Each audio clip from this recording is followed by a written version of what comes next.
महाराज युधिष्ठिर का जो रथ था वो जमीन से 4 अंगुल ऊपर उठकर चलता था। उसका कारण क्या था?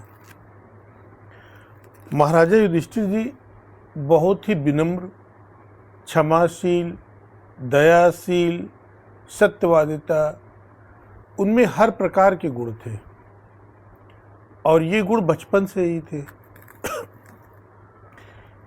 जब वो बहुत छोटे ही थे तभी उनके पिताजी का स्वर्गवास हो गया और वो अपने ताऊजी धृतराष्ट्र जी के उन्हीं की देख रेख में उनका पालन पोषण हुआ। अब ज़्यादा अच्छे गुण होना भी एक तरह से बुराई हो जाती है। अब जब युधिष्ठिर जी में इतने सारे गुण थे तो प्रत्येक व्यक्ति युधिष्ठिर जी की बड़ाई करता था। ये बात किसको अखरती थी? धृतराष्ट्र को और दुर्योधन को, क्योंकि कोई उनकी बड़ाई करता नहीं था। तो उन्होंने क्या सोचा कि इनको नीचे कैसे किया जाए। तो दुर्योधन ने एक योजना बनाई और चूंकि उनके जो पिताजी हैं वो तो ऐसे हैं जो धर्म, जिनके आँख है ही नहीं, आँख तो आँख अंदर से भी अंधे हैं।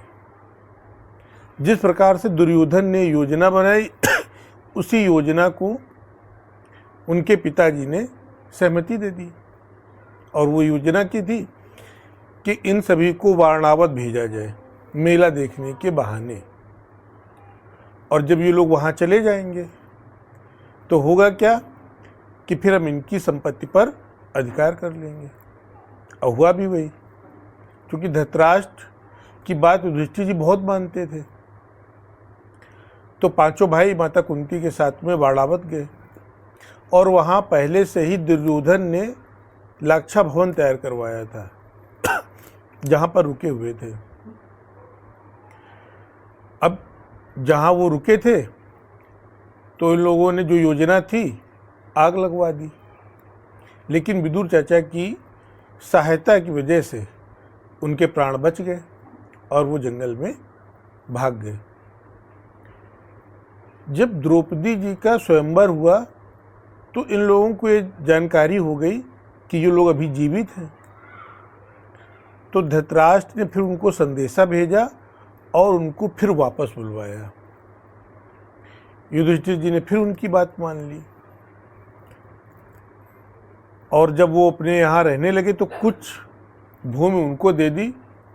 तो उसमें उन्होंने अपनी एक नई राजधानी हस्तिनापुर उसका नाम दिया और अपनी नई राजधानी बना ली और राजसूय यज्ञ किया। उस यज्ञ में देश देशांतर के राजा आए और उन्होंने युधिष्ठिर जी को सम्राट घोषित किया और बहुत सारे उपहार दिए। जब यह देखा तो फिर इनको जलन होने लगी, क्योंकि कुटिल व्यक्ति तो कुटिल होता है।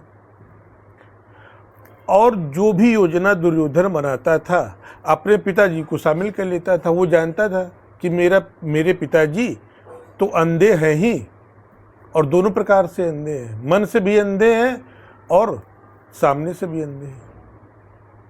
और उसमें क्या योजना बनाई कि इनको जुए में जो संपत्ति इनकी है जुआ खिलवाया जाए और उसके लिए एक बढ़िया सा भवन तैयार किया गया।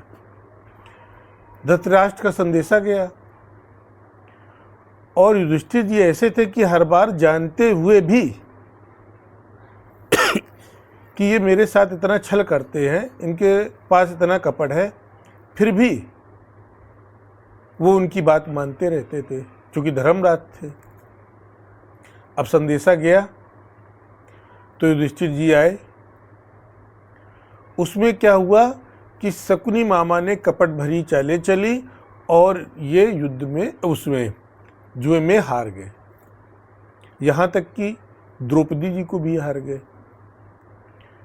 जब द्रौपदी जी को भी हार गए तो कितनी घोर बेइज्जती द्रौपदी जी की हुई, चीरहरण।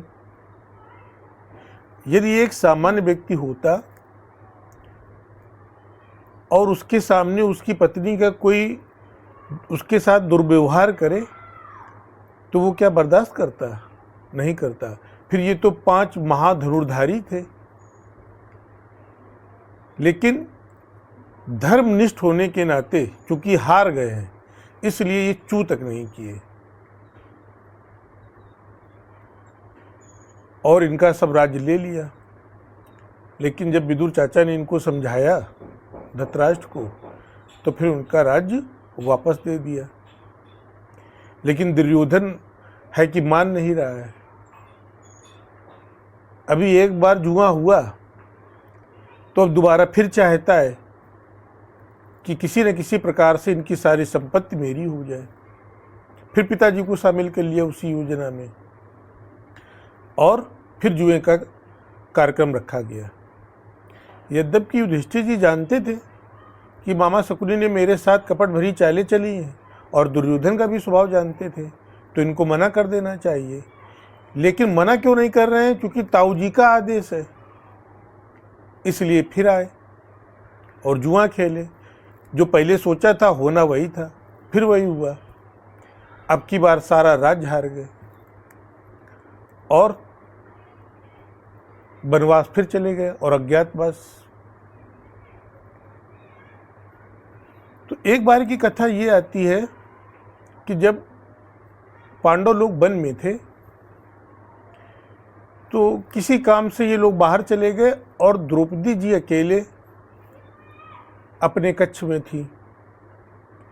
तभी इनका बहनोई जयद्रथ वहाँ से निकला अपनी सेना को लेकर के, और जब उसने द्रौपदी जी को देखा तो उनके रूप लावण्य को देखकर मोहित हो गया और कपट भरा प्रस्ताव उनके सामने रखा।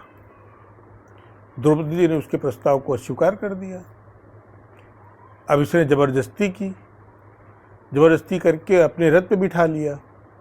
जैसे ही पांडवों को ये बात पता चली तो पांडवों ने पीछा किया।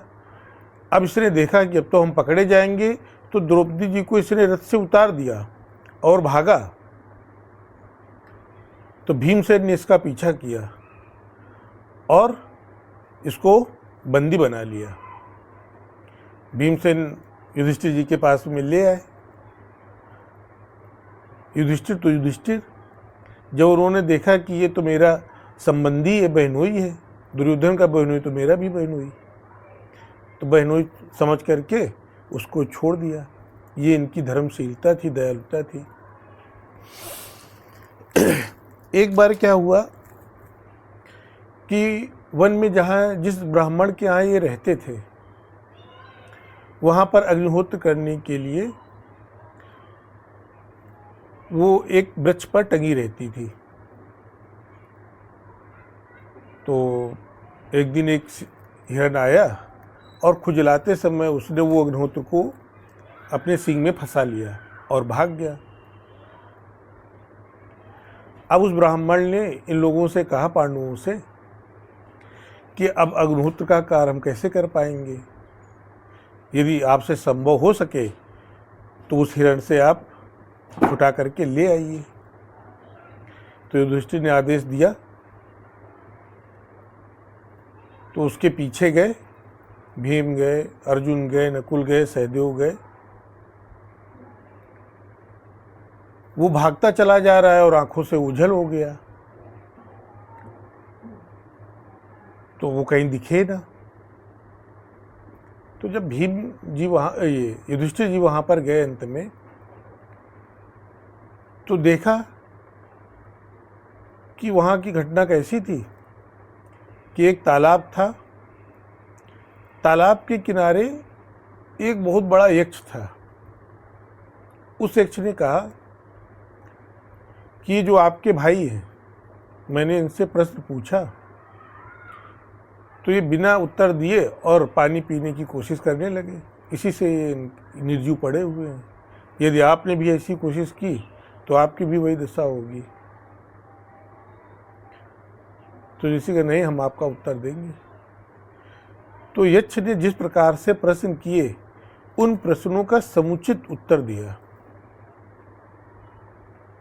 फिर इसके बाद में यक्ष ने कहा कि अच्छा ठीक है, अब 4 में से आप जिसको कहेंगे मैं उसको जीवित कर दूंगा। अब युधिष्ठिर जी ने सोचा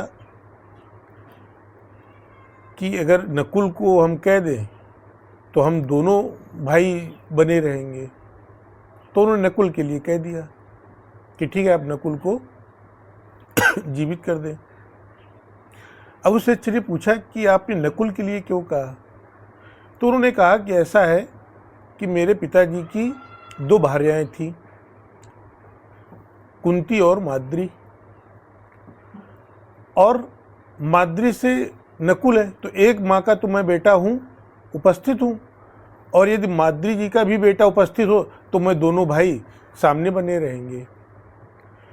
तो वो तो धर्मराज थे, परीक्षा ले रहे थे और वो उस परीक्षा में सफल भी रहे। इस प्रकार से उन्होंने समुचित उत्तर देकर के और चारों भाइयों को जीवित करा लिया। एक बार की घटना और है कि दुर्योधन को लगा कि ये लोग जंगल में हैं तो इनको चिढ़ाया जाए, तो उसने एक यात्रा की। उस यात्रा का नाम था घोष यात्रा। उस यात्रा में क्या था कि उसकी जितनी भी रानियां थीं, जितना भी वैभव था, जितनी भी सेना थी, सब पांडवों को दिखाने के लिए वहां गया। और वहां पर क्या था कि गंधर्व लोग वहां पर रक्षा करते थे,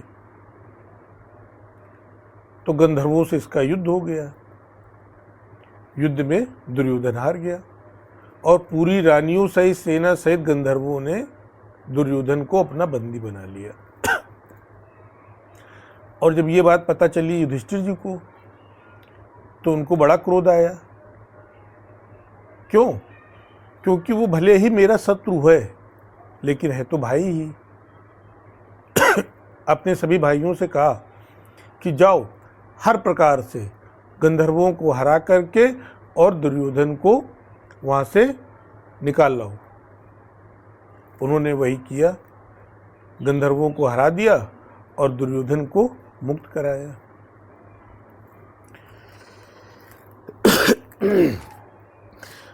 अब फिर एक बार की कथा और है कि जब धृतराष्ट्र जी को और गांधारी जी को ये लगा कि अब मेरा समय अंतिम समय में है और अब हमें वन में चला जाना चाहिए, तो उन्होंने अपने मन की बात कही युधिष्ठिर जी से कि मेरे मन में ये आ रहा है, जो भी मेरे सगे संबंधी मेरे पुत्र हैं, मैं उनके प्रति ब्राह्मणों को कुछ दान करूं। तो युधिष्ठिर जी सहमत हो गए और विदुर जी के माध्यम से ये संदेश भी भेज दिया अर्जुन जी के साथ में कि जिस प्रकार से आप दान करना चाहें उस प्रकार से आप दान करें। यदि आपको 100 देने की इच्छा हो तो 1000 दें, किसी प्रकार की कोई समस्या नहीं है। इस प्रकार से धृतराष्ट्र जी का सदैव साथ दिया, सदैव उनकी बात मानी। और जब अंत समय आया, स्वर्ग के लिए जब जा रहे हैं, तो हिमालय से होते हुए जब जा रहे हैं तो रास्ते में इनके भाई और इनकी पत्नी गिरते जा रहे हैं और अंत में केवल एक कुत्ता और युधिष्ठिर जी है और इंद्र अपना रथ लेकर आए उनको लेने के लिए। आज तक के इतिहास में ऐसा कभी नहीं हुआ कि जो सशरीर स्वर्ग गया हो। तो युधिष्ठिर जी ने मना कर दिया कि जाएंगे तो सभी लोग साथ में जाएंगे। तो इंद्र ने कहा कि आपके पहुंचने के पहले ही आपकी पत्नी और आपके भाई स्वर्ग लोक में पहुंच चुके हैं, आप बैठ जाइए। अब कुत्ता बड़ी समस्या बना था, तो उन्होंने कहा अभी भी एक समस्या है, जाएगा तो ये जो कुत्ता है हमारे साथ में आया है तो ये भी जाएगा। तो इंद्रदेव ने कहा कि ये तो संभव नहीं है। तो उन्होंने कहा ठीक है, तो हम भी नहीं जा रहे हैं। फिर इंद्रदेव ने उनकी बात अंत में मान ली और उस कुत्ते को भी साथ में सशरीर ले गए। युधिष्ठिर जी का जो इतिहास रहा है, चाहे किसी ने उनके साथ कितना ही गलत क्यों न किया हो, लेकिन उन्होंने कभी किसी का बुरा नहीं चाहा और सदैव अपने से बड़ों का आशीर्वाद लेते रहे। जब युद्ध हुआ तो युद्ध में भी शिष्टाचार करना नहीं भूले। युद्ध में दोनों तरफ सेनाएं खड़ी हैं, उनके गुरुजी भी खड़े हैं, भीष्म पितामह जी, द्रोणाचार्य, उनके मामा जी, सभी को प्रणाम किया और सभी से आशीर्वाद लिया। तो इस प्रकार का उनका व्यक्तित्व था। श्री युधिष्ठिर जी अपने भाइयों से बहुत ही स्नेह करते थे, अपनी प्रजा से बहुत स्नेह करते थे। युधिष्ठिर जी जहाँ भी होते थे वहाँ का वातावरण बदल जाता था, वातावरण उनके अनुकूल हो जाता था। वृक्ष, फूल, फल खूब अच्छे अच्छे देते थे, वातावरण सुगंधित हो जाता था, वर्षा अपने समय से होती थी और जब वो चलते थे तो उनका जो रथ था वो 4 अंगुल ऊपर पृथ्वी से चलता था। केवल एक बार जब उन्होंने अश्वत्थामा मारा गया है, पूरे जीवन में एक छोटा सा झूठ बोल दिया था। उसका परिणाम ये कि थोड़े से समय के लिए इनको भी नरक का दर्शन करना पड़ा और उसके बाद से केवल 1 अंगुल उनका रथ जमीन से ऊपर उठकर चलता था। ये प्रभाव हुआ। इस प्रकार का इतिहास श्री युधिष्ठिर जी का रहा।